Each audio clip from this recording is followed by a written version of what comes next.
vamos a mirar el oficio de nuestro Señor Jesucristo en los cielos. Hasta el momento hemos dicho que el oficio del Señor como sacerdote, o el oficio del sacerdote, aún en el antiguo pacto, era representar al hombre delante de Dios para tratar el pecado del hombre, ya que el pecado produce una separación entre el Dios tres veces santo y el hombre. Ya estudiamos que Cristo actúa como víctima en su obediencia pasiva y como sacerdote en su obediencia pasiva. Eso lo estudiamos la semana pasada. Hablamos que Cristo como ese sacrificio sustitutivo, es decir, Cristo tomó nuestro lugar, el lugar que le correspondía a usted y el lugar que me correspondía a mí. Él cumplió todas las demandas de la ley. Por esa razón podemos decir hoy que la ley ha sido satisfecha y ahora podemos acercarnos ante el trono de la gracia con toda confianza. Vamos a medida de repaso. Hoy, con la ayuda del Espíritu Santo, trataremos de estudiar esa faceta del Señor Jesucristo, no como su trabajo aquí en la tierra, porque eso ya lo hemos estudiado las últimas 3 semanas, el trabajo de Jesucristo en la tierra como sacerdote, sino que vamos a mirar el oficio de Cristo como sacerdote en el cielo. Entonces, la muerte de Jesucristo, o el trabajo de Jesucristo como sacerdote, no terminó en la muerte, o no terminó en la cruz, en el sepulcro. Él resucitó entre los muertos, está ahora en los cielos, como dice la palabra, sentada a la diestra de nuestro Dios. Así que el sacrificio de Jesucristo hemos dicho que es fundamental y es necesario para nuestra salvación, y su intercesión, la que Él hace ahora en los cielos, es fundamental para la aplicación de esa salvación en nuestra vida diaria. Él es nuestro mediador en ese nuevo pacto en el cual estamos caminando. Por ejemplo, cuando yo pensaba en la intercesión, creo que Dios prefiguró esto en el Antiguo Testamento a través en el Antiguo Testamento. Usted puede recordar, por ejemplo, cuando el pueblo de Israel pecó contra Dios, fabricaron un altar, un becerro de oro, todos conocemos la historia, y eso provocó la ira de Dios. Y todos sabemos que Dios no los aniquiló, no los mató, ¿gracias a qué? ¿A la intercesión de quién? De Moisés. Moisés intercedió a favor de ese pueblo. Lo vimos cuando el pueblo se rebeló en el Éxodo, ¿no? Cuando habían salido, Dios los iba a acabar y Dios dijo, pues yo voy a levantar otro pueblo nuevo. Y Moisés otra vez intercedió por ellos. ¿Recuerdan cuando María y Aarón murmuraron contra el liderazgo de Moisés? Porque ellos dijeron, bueno, pues nosotros también podemos. Dios no los mató, ¿gracias a qué? A la intercesión de Moisés. Entonces, la intercesión, o el trabajo de Jesucristo en la intercesión, fue prefigurado en el Antiguo Testamento. Yo creo que vaya a Hebreos capítulo 5, versículo 7.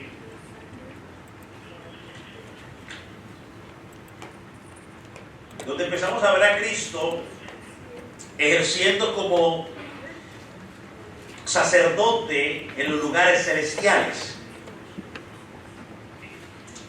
Lo tiene, Hebreos capítulo 5, versículo 7 en adelante. Vamos a leer hasta el 10. Miren lo que dice. Y Cristo en los días de su carne, ofreciendo ruegos y súplicas con gran clamor y lágrimas al que podía librar de la muerte, fue oído a causa de su temor reverente. Y aunque era hijo, por lo que padeció aprendió obediencia, y habiendo sido perfeccionado, vino a ser autor de eterna salvación para todos los que le obedecen.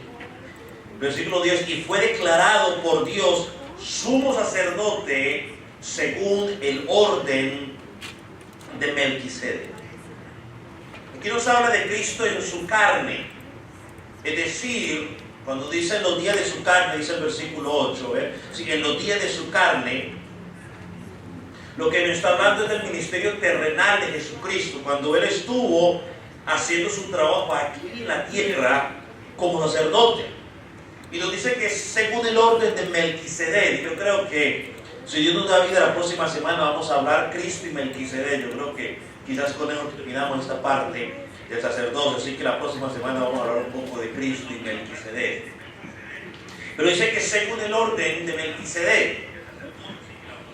Dice que Melquisedec era un sumo sacerdote, pero que no tenía ninguna genealogía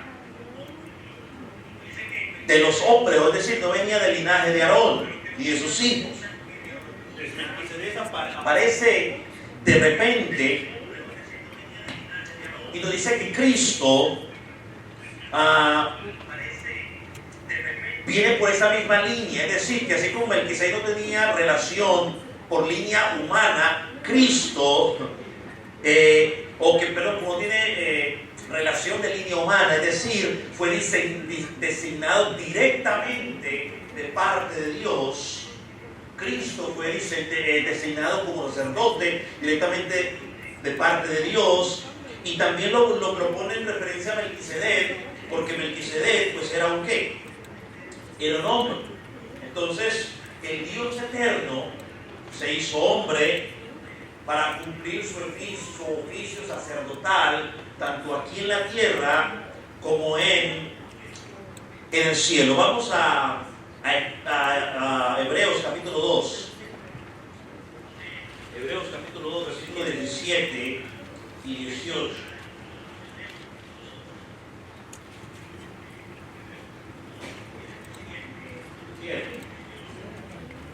Dice, por lo cual debía ser en todo semejante a sus hermanos, para venir a ser misericordioso y bien sumo sacerdote en lo que a Dios se refiere, para expiar los pecados del pueblo, pues en cuanto a él mismo padeció siendo tentado, es poderoso para socorrer a los que son tentados. Es algo interesante. Dice el autor de Hebreos que era semejante en todo a los hermanos, no hay diferencia, él no pecó. Jesús aquí en la etapa de su ministerio terrenal, vemos que fue tentado, vemos que sufrió dolor, vemos que sufrió aflicción. Todo lo soportó, pasó todo esto porque venía de la familia de los hombres. Así que nada de lo que usted y yo podamos pasar en esta tierra, nada, Cristo no lo pasó. Él padeció lo mismo que usted y yo padecemos, y lo padeció un poco más porque fue llevado hasta a la muerte por causa suya y mía. Cristo vivió en escasez. Los que quieren hacer del evangelio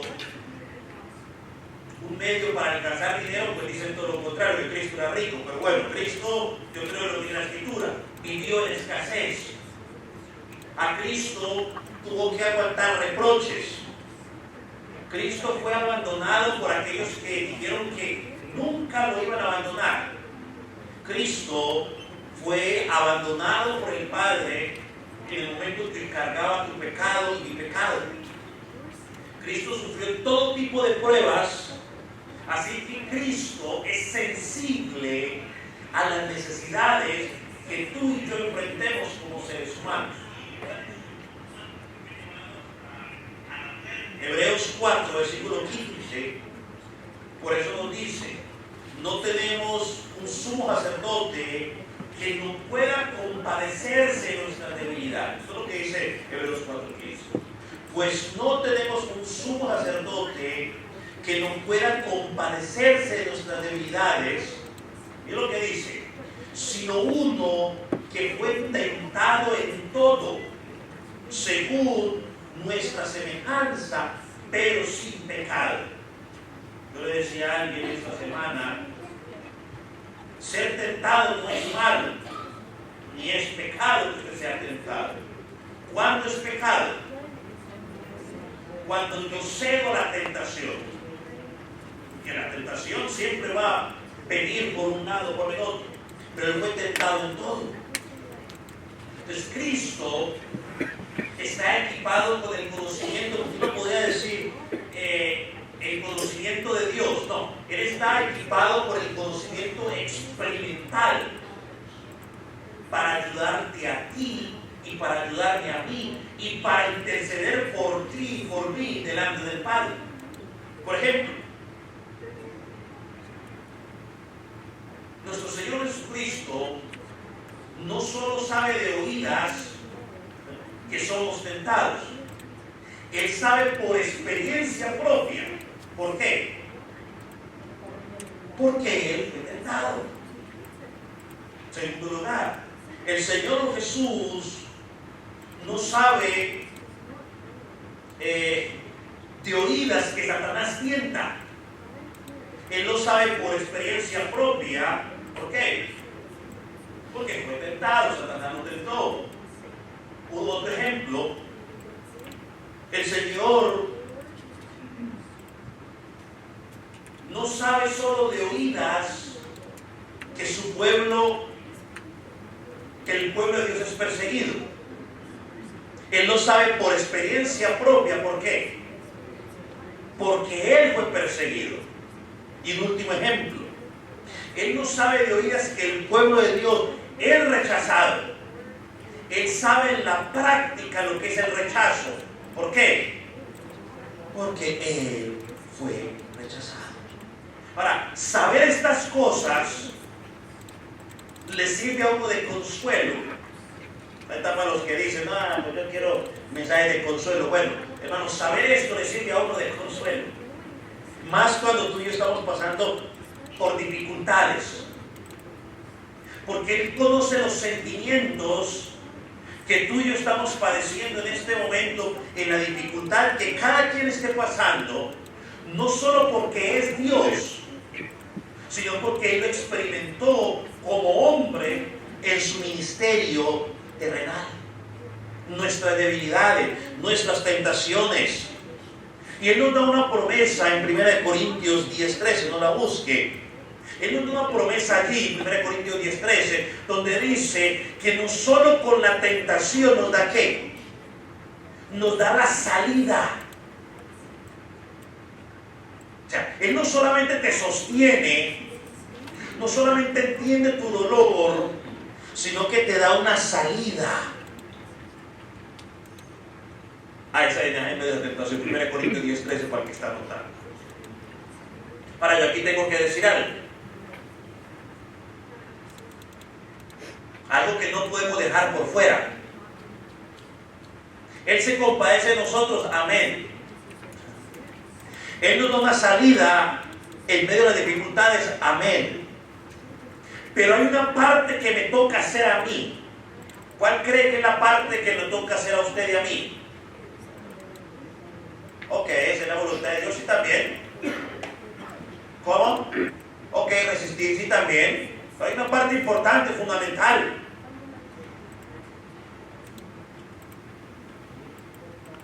¿No? Hoy lo hicimos ya, hace un ratito lo hizo el hermano Jeremías, lo hice yo.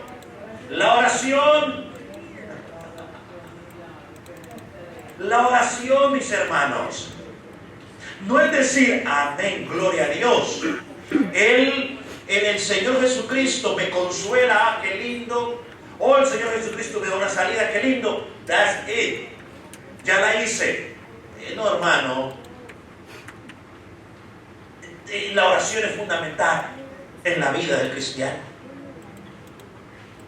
O sea, yo no puedo poner a todos a orar por mí mientras yo estoy sentado rascándome el ombligo, feliz de la vida. No, la oración es fundamental, es necesaria en medio de todo eso. Claro, el interceder por mí allá, pero yo también tengo que hacer mi parte aquí. Yo también tengo que clamar a Él.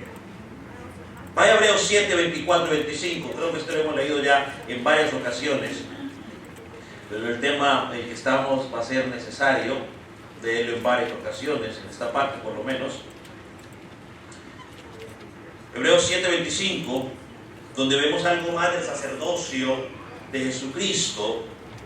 Miren lo que dice en 24, 7, 24. Mas este, por cuanto permanece para siempre, tiene un sacerdocio inmutable, es decir, que no cambia, por lo cual puede salvar perpetuamente a los que por Él se acercan a Dios, viviendo siempre para interceder por ellos. O sea, aquí vemos otro aspecto del trabajo del sacerdote de Cristo, del sacerdocio de Cristo en los lugares celestiales. En primer lugar, Cristo vive permanentemente, y en segundo lugar, intercede por su pueblo, y agréguele ahí, no lo había agregado yo, permanentemente. Son dos aspectos del sacerdocio de Cristo en los cielos. Él vive permanentemente o para siempre, y Él intercede por su pueblo para siempre. O sea, Él no se cansa de interceder por usted y por mí. Ahora, si puesto usted por un momento, yo quiero que usted, ¿qué es lo que hace un intercesor? Habla a favor de alguien, ¿cierto?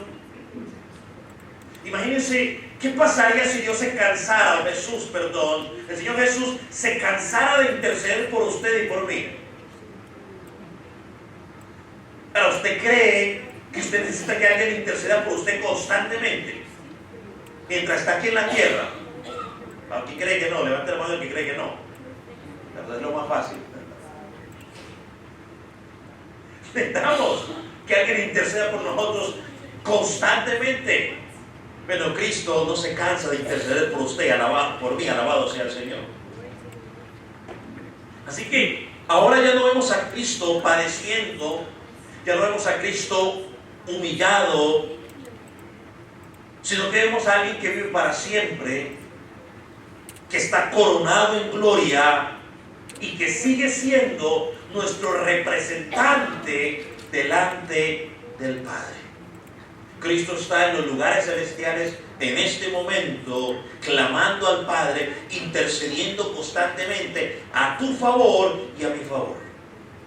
Miren, aquí vemos el contraste entre el sacerdocio de Cristo en la tierra, donde fue una etapa donde fue humillado, maltratado y soportó muchas cosas por causa suya y por causa mía, y ahora lo vemos como sacerdote en su exaltación. Recuerda que hablamos de los dos estados, el de humillación y el de exaltación. Bueno, ahora está en la exaltación como sumo sacerdote en los lugares celestiales. Los ángeles lo están adorando, el Padre le dio toda autoridad, y sin embargo Él no para de interceder por usted y por mí. Y lo vamos a ver un poco más adelante. Ahora, ¿qué es la intercesión sacerdotal? ¿Qué es la intercesión celestial, de Cristo? ¿Qué es la intercesión celestial de Cristo? El Catecismo Mayor de Westminster, y vuelve y le digo, cuando digo catecismo no se asuste, o las confesiones, entonces, para que no se asuste, porque escuchaba mucho la palabra catecismo en el catolicismo, y ahorita el catecismo en la iglesia, pastor, ¿qué pasa? No se asuste, simplemente eso es doctrina o una confesión. Y ya le expliqué para que usted no se asuste, las confesiones simplemente son lo que se ha puesto por escrito en la iglesia de qué es lo que creemos que la Biblia enseña sobre ciertos temas en particular.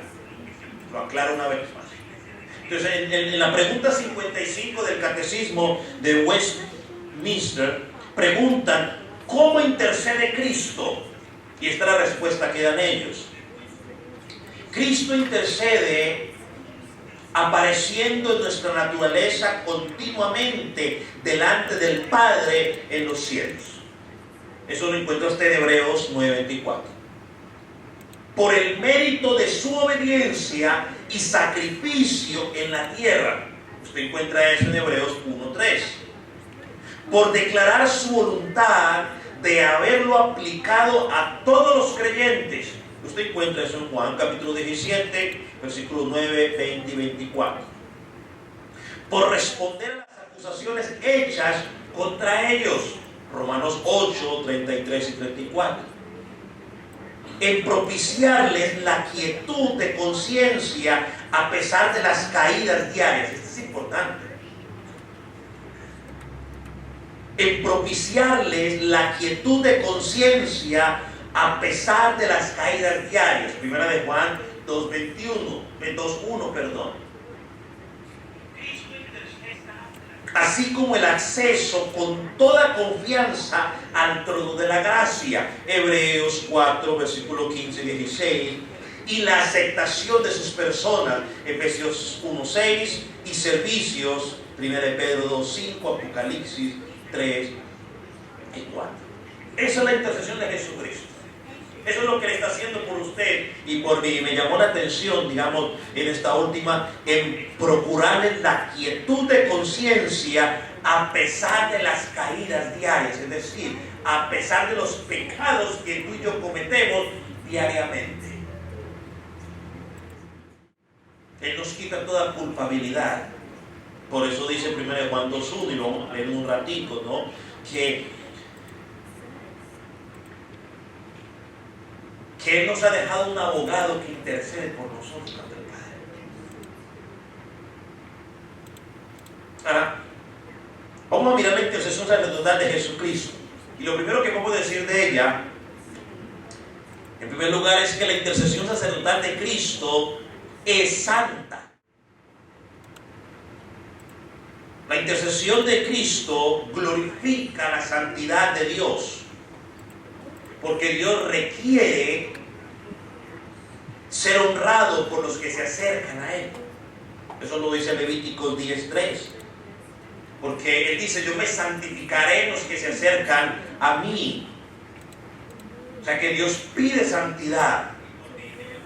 Entonces la santidad de nuestro intercesor nos llena de confianza para podernos presentar delante del Padre,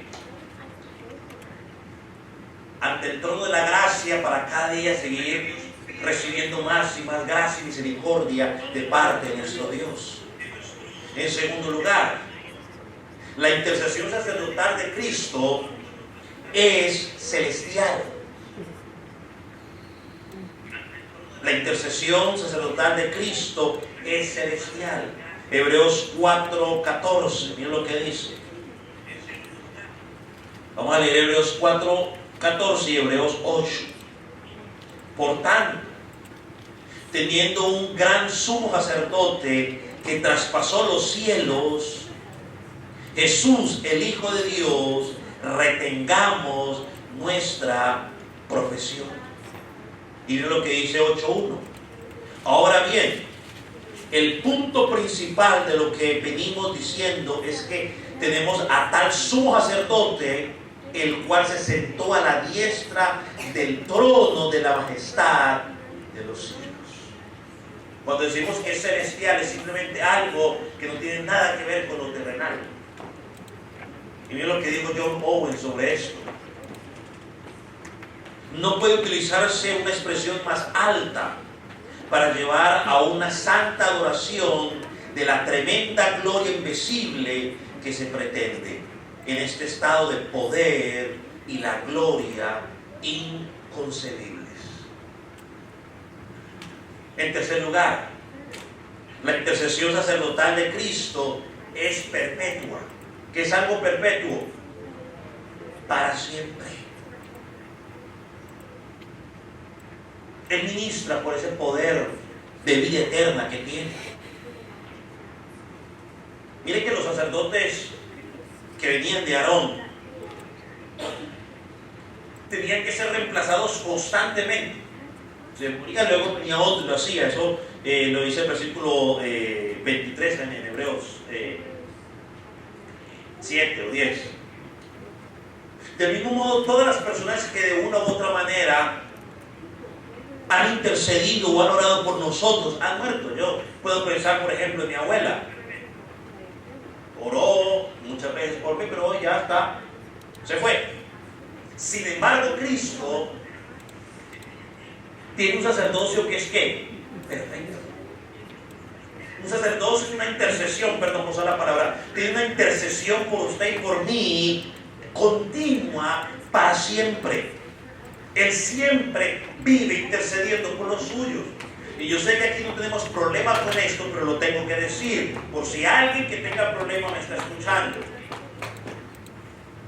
María, la madre de nuestro Señor Jesucristo, no está intercediendo por nadie en este momento.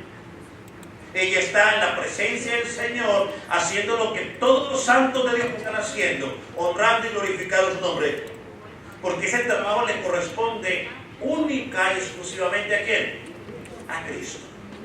Poner a cualquier persona a decir que está intercediendo por usted, hermano, eso es blasfemia contra el trabajo del Señor Jesucristo. Que se murió su mamá, su papá, su tío, su abuelo, su primo, su bebé, que se haya muerto, y es que hay un ángel en el cielo. Perdónenme, pero discúlpenme, usted no tiene ningún ángel en el cielo. Los seres humanos, cuando nos morimos, no nos convertimos en ángeles.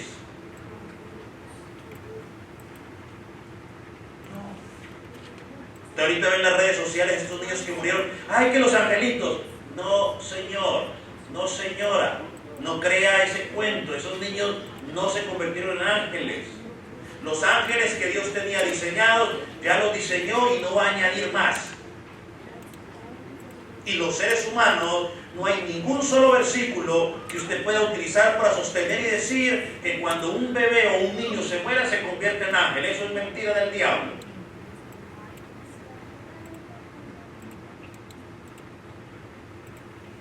Él vive para siempre intercediendo por los suyos.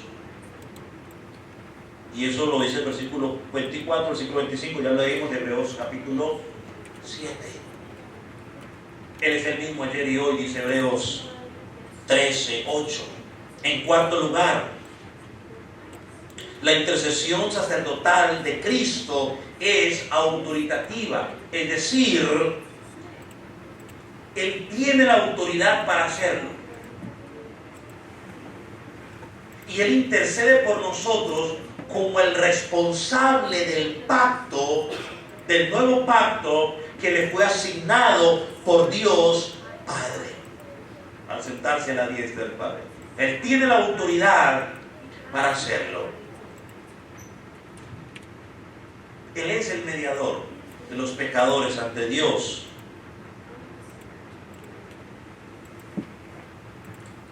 Intercede, tiene la autoridad porque intercede como alguien que ya realizó ese trabajo de redención ofreciendo su propia sangre. Ya creo que lo miramos semanas atrás, Hebreos 2, 9, 12, donde dice que no fue por sangre de machos cabríos, sino que por su propia sangre. Entonces tiene la autoridad porque Él es el encargado. Tiene la autoridad porque Él realizó la redención. Nadie más tiene la autoridad. María no tiene la autoridad. Su familiar que falleció tampoco tiene la autoridad. Y si el día que yo me muera mis hijos todavía están vivos, pues que ni piensen que yo voy a estar intercediendo por ellos. Yo estaré en cualquier otra cosa menos intercediendo por ellos. Y no es porque sea mal padre, quisiera uno, pero no va a ser la responsabilidad de uno. Ahora sí puedo orar por ellos, que estoy vivo. En quinto lugar, la intercesión celestial de Cristo es legal. ¿Por qué legal? Bueno, porque evita la condena de los acusados de infringir la ley y establece su justificación. Recuerda que eso ya lo leímos en el catecismo de Westminster, ¿no? Romanos 8, si está notando, Romanos 8, 33 y 34 habla sobre ello. Evita la condena de los acusados de infringir la ley. Miren lo que dice 1 de Juan 1, 21, 1 Juan 2, 1. Si alguno peca, dice, estas cosas os escribo para que no pequen, dice Juan. O sea, yo escribo para que no pequen. Pero si alguno peca, tenemos abogado ante el Padre, Jesucristo, el justo. Tenemos abogado. Y miren que la palabra abogado es esa palabra que se usa a aquella persona que es llamada para que venga y le ayude a usted en un caso legal.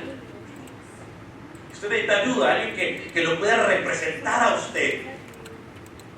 Y miren lo que dijo el puritano John Owen sobre esto, sobre Jesucristo. Él ha ido al cielo para hacer una aparición legal para nuestra defensa ante el tribunal de Dios. Él ha ido al cielo para hacer una aparición legal para nuestra defensa ante el tribunal de Dios. Es decir, cada vez que usted está acusado de un pecado, él dice, yes, sí, pero yo soy su representante. Yo doy la cara por él. No sé si, a ver, estoy pensando si lo que hay aquí que le iba a decir, le iba a decir, hermano, yo miro aquí unas cosas, porque yo, ¿dónde está? No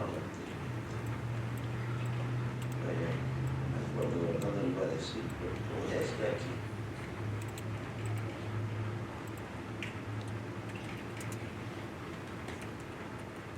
No sé, en el próximo lo digo. En sexto lugar, la intercesión de Cristo es protectora. La intercesión sacerdotal de Cristo, o sea, celestial, es protectora. Es decir, Él derrotó al acusador de los santos. ¿Quién es el acusador de los santos? Apocalipsis dice que fue echado fuera el que los acusa. Apocalipsis 12:10 dice que el acusador lo acusa a usted y me acusa a mí día y noche ante Dios. Él está allí constantemente y no vio a tal hermano X, para no decir, no puedo usar mi nombre, pues bueno, hermano X, para que diga que lo dijo por mí. Y mire tal como la resta ahí, y mire Dios, también ahí está. Está constantemente acusándolo a usted. ¿A quién le recuerda esto? Un episodio en la escritura bien rápido, fácil.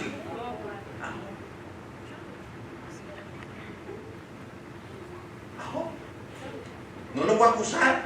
Y eso que Job estaba en rectitud. Imagínense, si a Job, que andaba en rectitud según la escritura, lo acusa, imagínense a usted y a mí. O bueno, pues a mí. No voy a sacar a usted para que no diga que a mí. Mejor hablo de mí. La acusación debe ser constante. Miren lo que dijo en el libro de Teología Sistemática Luis Berhoff. Dijo lo siguiente: Satanás, el acusador, está siempre empeñado en presentar cargos contra los elegidos, pero Cristo se enfrenta a todos ellos señalando su obra completa. Satanás El acusador está siempre empeñado en presentar cargos contra Dixon, contra el nombre suyo, póngalo ahí. Pero Cristo se enfrenta a todos ellos señalando su obra completa.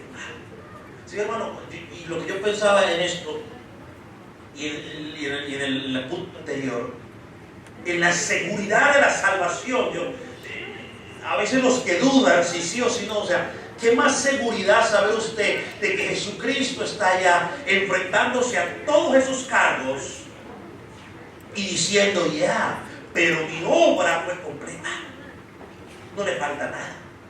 Porque es que todos los que estamos aquí, a ver, esto no es una licencia para pecar, pero todos los que estamos aquí sabemos que pecamos. Es más, tanto sabemos que pecamos, que muchos de los que estamos aquí, me incluyo a mí, hemos dicho la siguiente frase: el Señor me perdone, pero sin embargo, ¿sí? Sabemos que lo que vamos a decir es pecado. Sabemos que lo que vamos a decir va a atentar contra Dios, y sin embargo nos curamos esa duda, que el Señor me perdone, pero a mí me parece que el pastor pero el Señor me perdone.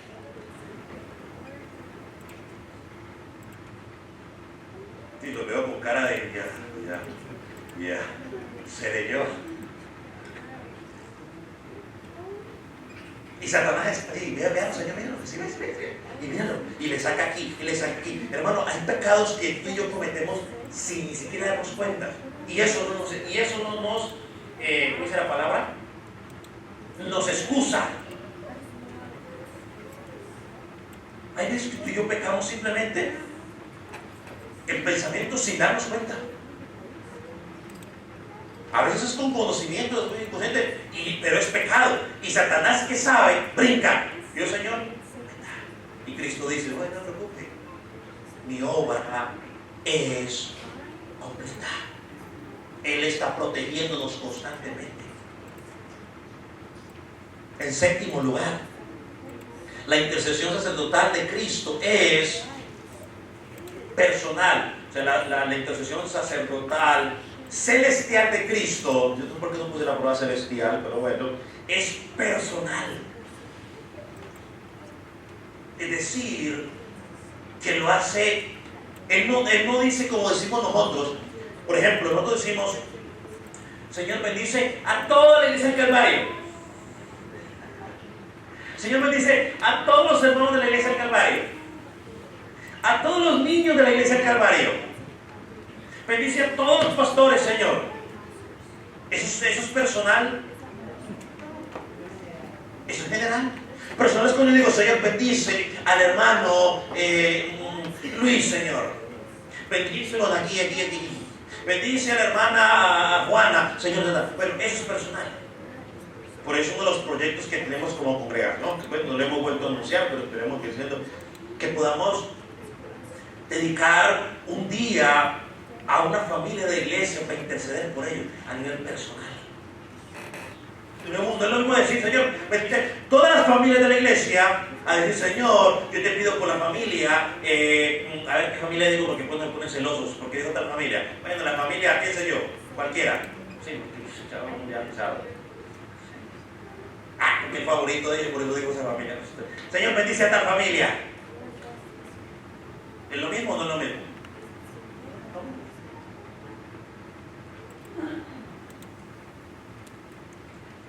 Hebreos 6:20, miren lo que dice.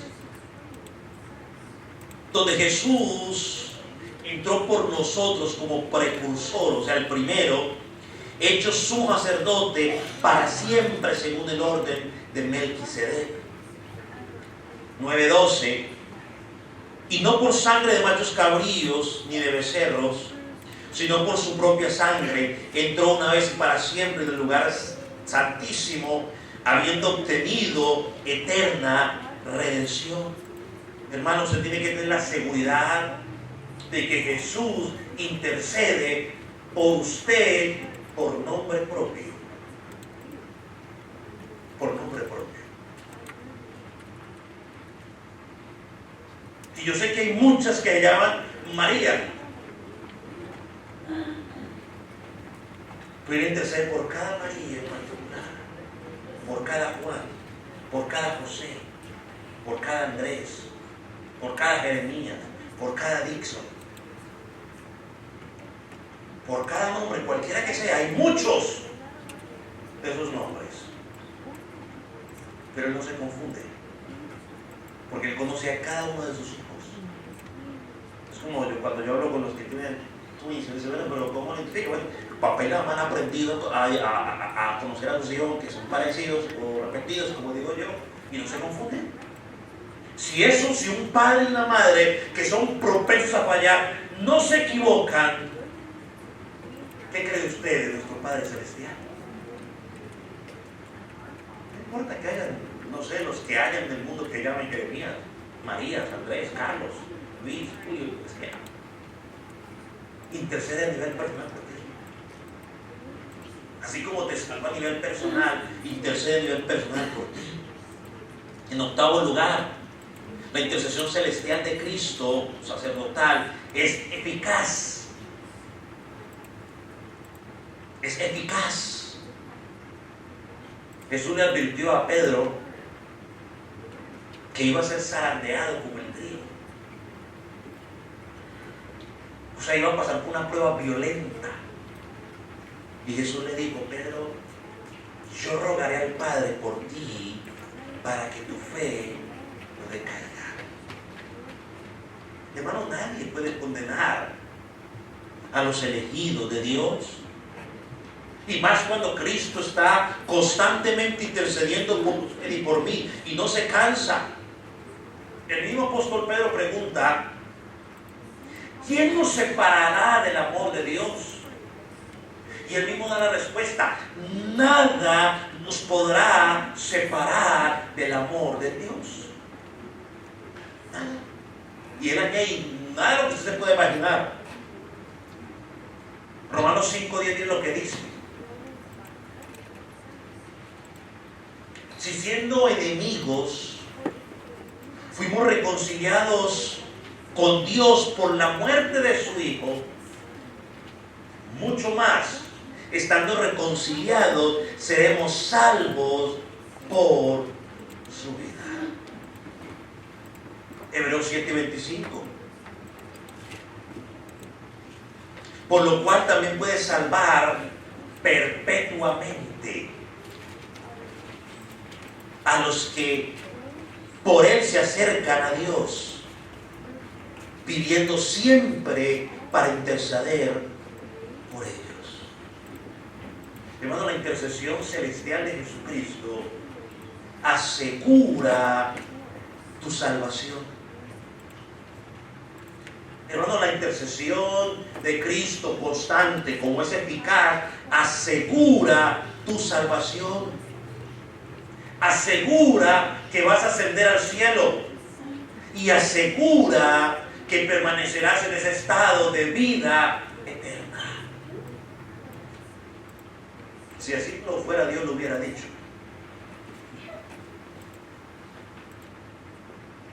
Oye, creo que algo que yo no dije, me acordé ahora. Cuando usted mira la intercesión, no creo que ahorita sea en la parte particular, no, ahorita lo digo.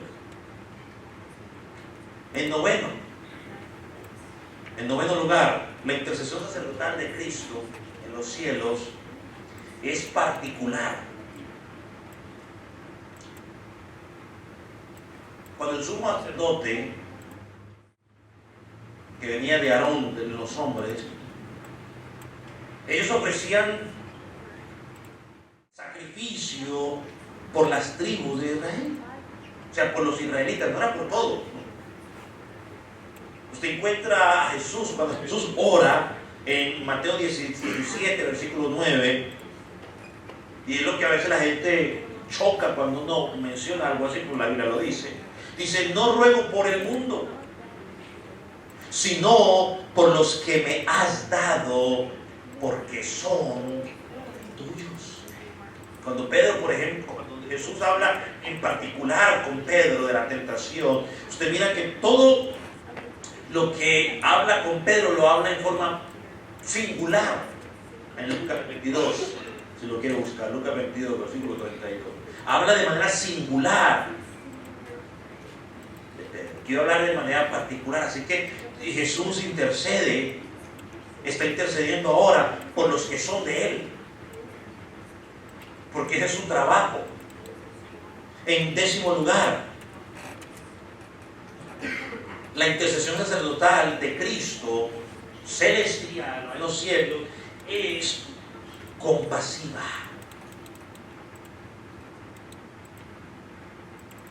Es compasiva, esto ya lo hablamos un poco, pero Hebreos capítulo 2, versículo 17 y versículo 18, si lo tiene, Hebreos capítulo 2,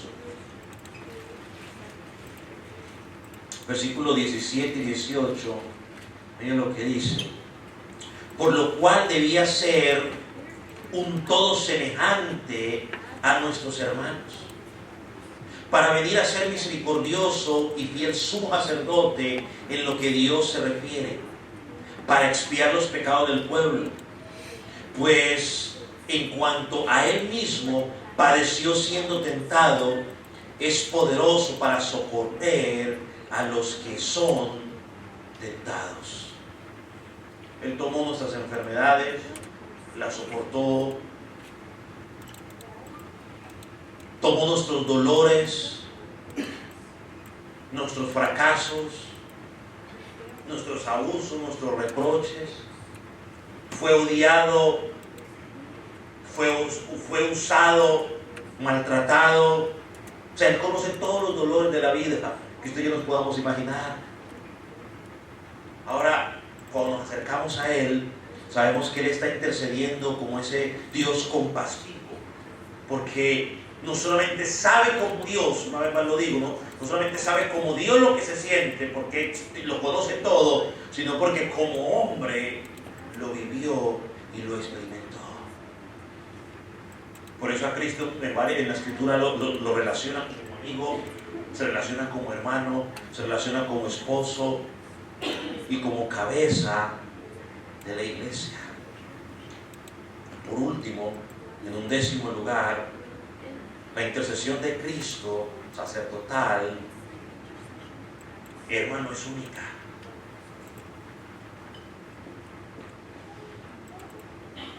Es única.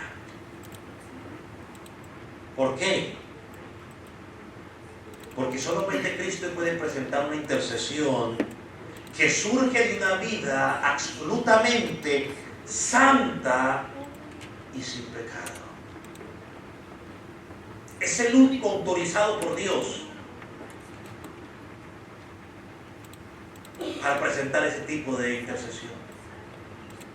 Por eso 1 Timoteo 2, 5 y 6, que conocemos mucho, dice: porque hay un solo Dios y un solo mediador entre Dios y los hombres. Ahí no dice que hay uno de muchos. Hay un solo Dios, hay un solo mediador entre Dios y los hombres. Y a lo que yo entiendo, un solo mediador significa de que uno es ¿qué? Cualquier otro que quiera pasarse como mediador no vale. Jesucristo hecho hombre. Sigue siendo el versículo 6.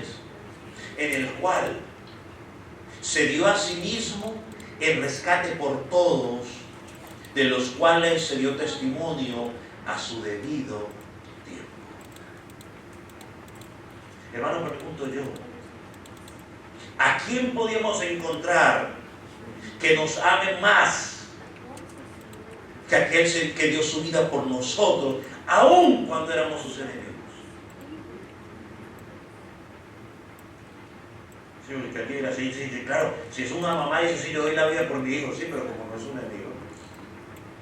Pero ¿a quién puede encontrar usted que lo ame, aun cuando usted sea su enemigo, y esté dispuesto a dar su vida, Señor Jesucristo, el único capacitado? ¿Quién podemos encontrar que tenga tanto poder y majestad para estar sentado a la diestra del Padre? ¿A quién podemos encontrar? A nadie. Y por último, ¿a quién hay que tener todo el poder en el cielo y en la tierra? ¿A quién?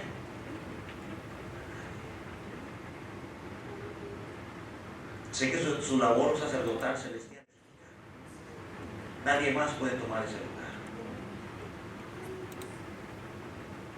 Pregunta o comentario.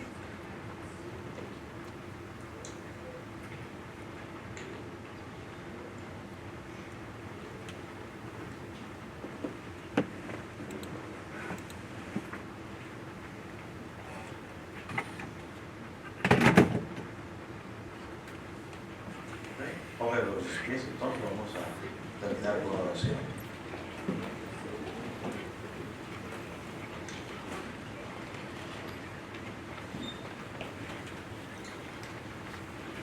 Padre, te damos gracias en esta noche, tu bondad. Gracias porque como sumo sacerdote no solamente cumpliste tu labor aquí en la tierra, sino que ahora estás en los cielos, sentado en gloria, a la diestra del Padre. Y tu clamor, tu intercesión sigue a favor nuestro. Yo lo motivo a Dios de su estar, hermano, para que le dé gracias al Señor. Porque Él sigue intercediendo por usted, por nombre propio. Cada vez que usted se equivoca, cada vez que usted peca, y el enemigo quiere acusarlo, quiere usar su pecado en contra, Él intercede por usted. Porque Él se compadece de usted en la necesidad que esté pasando, la aflicción que usted esté pasando. Posiblemente usted estará pensando que lo que está pasando es muy difícil. Pero el Señor dice que Él entiende tu dolor. Bueno, eso dice la Escritura, no que me lo esté diciendo en este momento. Sino que la Escritura dice que Él entiende tu dolor, que Él te puede consolar, que Él te puede dar una salida, que Él te puede sostener. A Pedro le dijo, Pedro, yo oraré para que tu fe no decaiga. Y Él sigue intercediendo por usted en medio de ese dolor que usted se encuentra, mi hermano. Él lo sabe porque es Dios. Y Él lo sabe y lo entiende porque como ser humano lo vivió. Denle las gracias al Señor. Haré como no agradecerte. Que a veces le damos gracias porque nos salvó y todo lo demás. Y que bueno, claro, sí, que dale gracias por ello. ¿Cuántas veces le damos gracias porque aún en medio de la dificultad Él está allí para consolarte? Porque Él entiende tu dolor. Padre, gracias, Señor Jesús, gracias por esa hora tan gloriosa. Y gracias porque cuando pecamos tú estás allí, primero para redarguirnos de pecado y segundo para motivarnos o para interceder por nosotros cuando el acusador, cuando la culpabilidad quiere venir. Gracias, Señor Jesús. Padre, oramos por aquellos que no te conocen, aquellos que no han venido a ti en fe y arrepentimiento, que no tienen esa bendición, ese privilegio de acercarse ante el trono de la gracia. Oramos para que la venda de sus ojos se caiga y entiendan la necesidad de un Salvador y puedan correr a ti en fe y en arrepentimiento. Gracias, eterno Señor. En el nombre de Jesús. Amén. Amén. Pueden tomar asiento.